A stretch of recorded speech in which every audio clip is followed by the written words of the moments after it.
Beliefs are like weeds. There's a few reasons why they're like weeds. One way is that they're an invasive species. So, beliefs are kind of like a mind virus where, when we are exposed to different ideas and we're exposed to different beliefs and ideologies, um, they can infect us. And in this way, it's also kind of like an invasive species. Um, you might have this, in a sort of metaphorical way, this pristine garden, right? And then some weeds start to get in there, and they can take the nutrients and they can overcrowd and they can block the sunlight from the desirable plants. So, in that way, beliefs are like weeds. Another way, I think that beliefs are like weeds is that there's this thing with weeds, right? If you want to get rid of the weed, you need to pull it out by the root. Because if you just kind of clip the stem at the ground level, and you don't pull the whole root out, it's just going to come back. And you could think of the weed and all of its different branches as sort of like a fractal of beliefs that are stemming off of the root. So if beliefs are like weeds, and one of the ways that beliefs are like weeds is that in order to get rid of them, you need to pull out the root. Then what is the root in this metaphor, right? Like when we were thinking about a weed, we know what the root is. Well, if we're using this as a metaphor, what's the root of beliefs? And it's kind of like any other plant or weed. Say you got the stem that's sprouting out of the ground, and then you got these individual sort of stems coming off of there. And then maybe off of one of those, you get some leaves and stuff coming off. Well, you could think of each different piece of this as a belief. So if we got the stem here, and then we got a stem coming out this way and this way and this way, right? If we are at the very surface level of trying to get rid of beliefs, we're going to be just like pulling the leaves off. That'd be analogous to the surface level, right? The leaves can just grow back. Now we're getting a little deeper. If we get a little deeper, it'd be like snipping off one of these branches, right? So when you snip off that branch, not only this is a belief with other beliefs blossoming out of it, right? So we could snip it there, and that one snip would take care of a bunch of beliefs.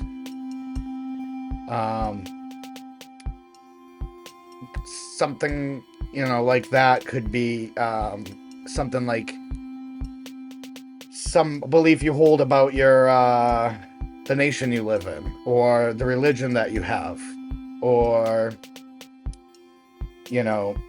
maybe a certain preference or taste in certain style of media or anything like that, right? So you could have you could say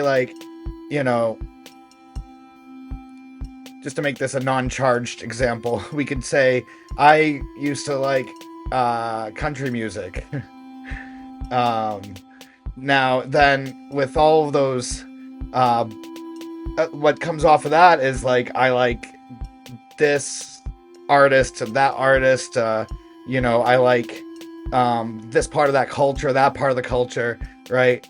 Now, those little beliefs can be altered, but if you just snip the whole I like country music away, then all the stuff that stemmed off of that, just like it just all goes in one swoop, one slice. So with that same principle, right, we can now cut even deeper. We can cut right at the stem now, right? We can cut right at the stem, and then we're going to get rid of all of these branches and all the leaves, all of these different beliefs that are branching off and are related to the the belief that it stemmed from. So we can cut that there, and then we can just like lose a lot, you know.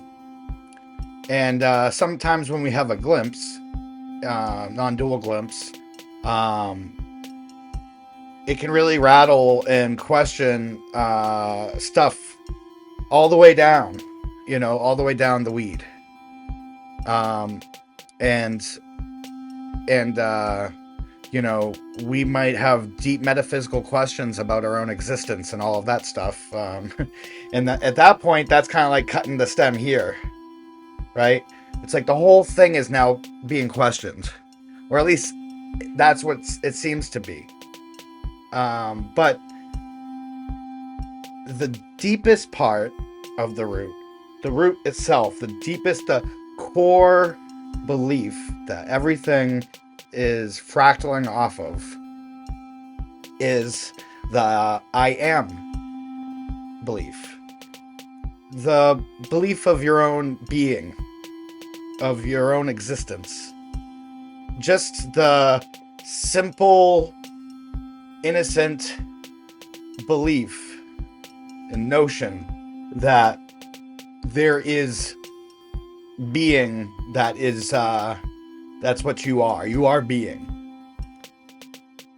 There's a lot of spiritual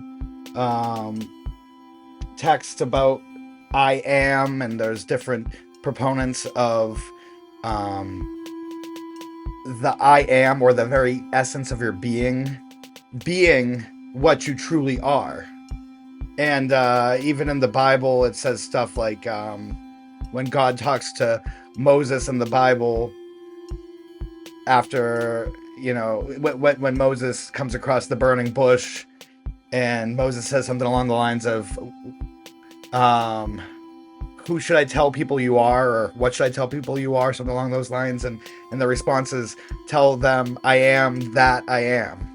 And that's open to interpretation, but I think that there's a similarity with that and other concepts of I am and I amness, right? So the thing is like, that I am is pointing to something. But as soon as it's made into a belief, then that's when it sort of turns to stone and crystallizes into a belief, the root of everything else. So it's like, once you believe I am, then there is there's kind of like what leads after that is the I am blank. It could be I am alive, I am conscious, I am a human, I am a person, I am a man or a woman or whatever, and I am a doctor, I am a lawyer, I am a teacher, I am a Christian, I am a Muslim, I am a Buddhist. It could be any of those things. That's all the stems and the branches and the leaves coming off. But the thing is like, I'm not negating the I amness. I'm not negating the being. But the thing is that I am, or being, or isness, or suchness, or the very thusness of just anything that is being, right? That is sort of a palpable thing in the present moment, but at the same time, it transcends all dualities, because being, or amness, or suchness, or thusness, or isness, these are all this is all the quality, the essence of all dualistic opposites. So if you believe that you're being, if you believe that I am, when you turn it into a belief and you're believing it conceptually with language, there's an opposite to that. There's the I believe that I am, and then there is the I don't believe that I am. But both of those are the transcendental I am. So basically what I'm saying is that there's a fundamental mistake at the root level of our core belief of I am. And what that is that there is a transcendental, unknowable, unspeakable I amness that the concept I am points to. But as soon as you believe that and turn it into an identity, now you're not believing and identifying with that transcendental, unknowable I amness anymore. You're now turning it into a conceptual, dualistic I amness. And then from there, that's where all of the other beliefs start to fractal out. So it's tricky because we learn about the concept of I am, we learn about being, and we learn about this in spiritual circles, in, you know, sometimes philosophy, and it's very easy for the mind to just turn it into another concept, another thing it can chew on.